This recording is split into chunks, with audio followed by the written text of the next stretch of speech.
বাংলাদেশে সেনা শাসন চায় না নাহিদ ইসলাম। এই বাংলাদেশের নাবালক উপদেষ্টা বা এই গেলমান উপদেষ্টা বলেছে সে নাকি বাংলাদেশে সেনা শাসন দেখতে চায় না এবং মোটামুটি বাংলাদেশ সেনাবাহিনীকে একটা ছোটোখাটো একটা হুমকি দিয়েছে, মানে থ্রেট করেছে। আমরা প্রথম আলোর অফিসের সামনে কিছু হিজবুত তাহরিরি জঙ্গি বা যারা জঙ্গিদের মতো আর কি আচরণ করে এবং কথাবার্তা চেহারায় জঙ্গি, তাদের দেখেছি কিভাবে সেনাবাহিনীর লোকদের সামনে আঙুল উঁচিয়ে কথা বলেছে আমরা দেখেছি। যাক, সেটা অন্য বিষয়। তবে আমার হাসি আসছে এই কি, এতে তো নাম মনে থাকে না, আমার নামে ভুল ত্রুটি হতে পারে, আপনারা এই বিষয়ে আমাকে ক্ষমা করবেন, কারণ এদের নাম মনে রাখার তো আমার দরকার নেই। এদের নামে তসবিহ তেলাওয়াত করলে তার আমি জান্নাতুল ফেরদাউসে চলে যাব না, তাই না? আর না জানলে হাবিয়া দুজকে চলে পাঠিয়ে দেবে না কেউ। যাই হোক, এই ইউনুসের এক নাবালক উপদেষ্টা, গেলমান উপদেষ্টা বলছে সে নাকি বাংলাদেশের সেনা শাসন দেখতেছে না। মানে হাসবো না কাঁদবো না বদবায়ু ত্যাগ করবো বুঝতে পারতেছি না ভাই। কারা বলতেছে এই কথা? যেমন আপনার সামনে যদি ময়মনসিংহের কোনো প্রস্টিটিউট বা জামালপুরের কোনো প্রস্টিটিউট বা নারায়ণগঞ্জের কোনো প্রস্টিটিউট যদি নারীর সতীত্বের কথা বলে, আমি এখানে সতীত্ব বলতে বোঝাচ্ছি যে তার সেক্সের কথা বলে, যে ভার্জিন কিনা এই প্রশ্ন করে, আপনার হাসি আসবে কিনা? অথবা সনি লিওনি বা মিয়া খলিফা এরা যদি এসে আপনাকে বলে এই ভার্জিনিটি আছে কিনা এগুলো নিয়ে আলোচনা করে, সে যদি বলে যে আমি যে নারী ভার্জিন নয় তাকে পছন্দ করি না, তাহলে আপনারা হাসবেন কিনা? ঠিক নাহিদ ইসলাম নাকি কি, আমি আবারও ক্ষমা চেয়ে নিচ্ছি, নাম মনে থাকে না আমার, একজন নাবালক উপদেষ্টা বলছে যে সে সেনা শাসন চায় না। কে বলতেছে? যারা টিকে আছে সেনাবাহিনীর মদদে, সেনাবাহিনীর আজকারায়, সেনাবাহিনীর প্রোটেকশনের মধ্যে, সেই বলতেছে যে সে সেনা শাসন বাংলাদেশে চায় না। আচ্ছা, বাংলাদেশে কোন পাগলে না জানে যে এখন এই সরকারটা সেনাবাহিনীর সরকার? বাংলাদেশের যে রাজনীতি সরে সরে ক খ জানে না, যে পলিটিক্সের ABCD জানে না, তাকেও যদি আপনি জিজ্ঞেস করেন যে সরকারকে টিকিয়ে রাখছে কে, একযোগে সবাই বলবে সেনাবাহিনী বা একজন সেনা প্রধানের নাম বলে ফেলতে পারে কেউ কেউ। অথচ এই সেই সরকারের উপদেষ্টা হয়ে, আমি তাদের আদর করে উপদেষ্টা বলি, কারণ এরা কেউ উপদেষ্টা হওয়ার যোগ্যই না, ইনক্লুডিং এই বুইরা খাটা ইউনূস, সেও যোগ্য না উপদেষ্টা হওয়ার। অন্তত বাংলাদেশ সরকারের এই যে পদে তারা আছে তারা কেউই যোগ্য না, একজনও না। যারা এখন আছেন একজনের সেই পদে যোগ্য না, তারা ইউনিয়ন চেয়ারম্যান হওয়ার যোগ্যতা রাখে না। আমি আপনাকে এটা চ্যালেঞ্জ করে দিতে হয়, তাদের বলেন একটা ইউনিয়ন চেয়ারম্যান ইউনিয়নে গিয়ে 5 বছর চেয়ারম্যানগিরি করে আসতে বলেন, 5 মাসেই নেংটি উঁচায় পালাবে।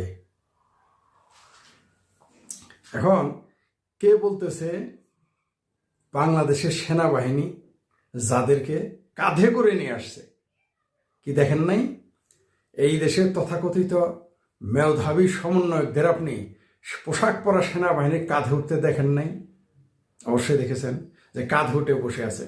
এটা আমি রূপক করতে বলিনি, সত্যি তারা সেনাবাহিনীর কাঁধে চড়ে আসছে। আপনারা দেখেন নাই যে জামাতের অফিসে গিয়ে সেনাবাহিনীর লোকজন কেক খাচ্ছে? দেখেন নাই আপনারা মিষ্টি খাচ্ছে?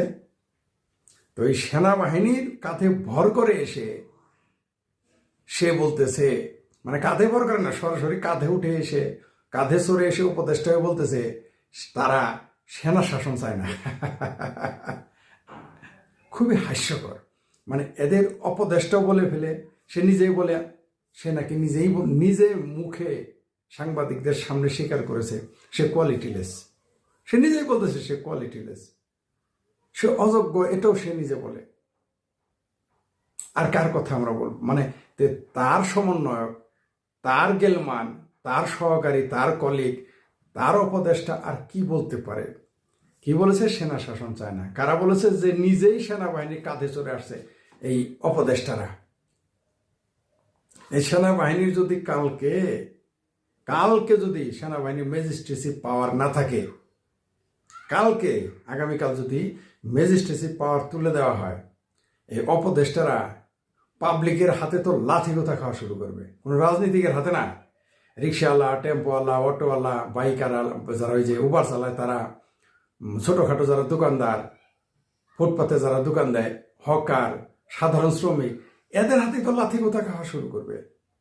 কারণ তারা তো এদের জীবন অতিষ্ঠ করে তুলেছে। আইন শৃঙ্খলার চরম অবনতি, বাংলাদেশের ইতিহাসে এইরকম চরম অবনতি কোনোদিনই ঘটে নাই। আর সেই তারাই আর্মি প্রোটেকশনের থেকে বলতেছে যে তারা সেনা শাসন চায় না। মানুষকে তারা একবার তথাকথিত 5ই আগস্টের সিটিং বিপ্লবে মানুষকে ধোঁকা দিয়েছে এবং চরমভাবে বোকা বানিয়েছে। আবার তারা নতুন করে বোকা বানাতে চায় এই কথা বলে যে তারা সেনা শাসন চায় না। তো বাবা, সেনা শাসন চাও না, তোমাকে ক্ষমতায় আনছে কে? তুমি একটু বলো তো, তুমি একটু বলো, তোমার কোন মায়ের, তোমার মায়ের ভাতারে তোমাকে ক্ষমতায় আনছে?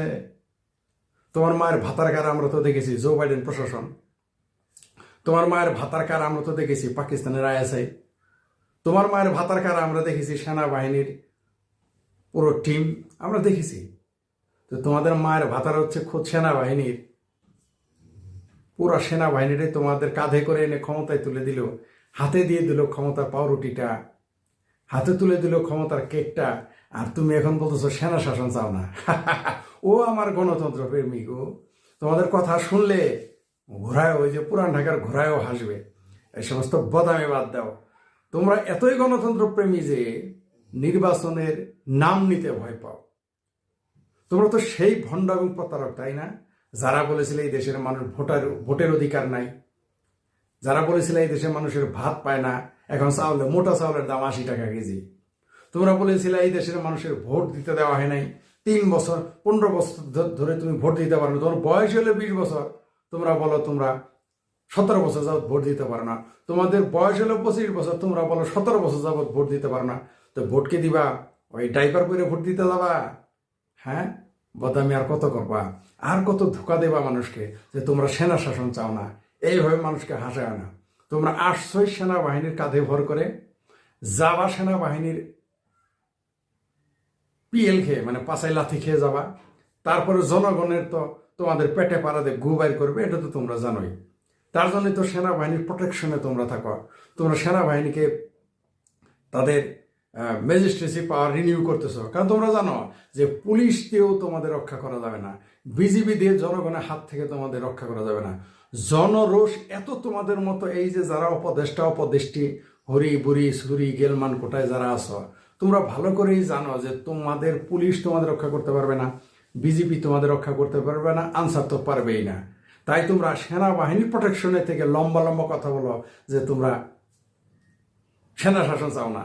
আর হাসায়ও না ভাই, এইভাবে নিজেদেরকে আর হাস্যকর বানায়ও না।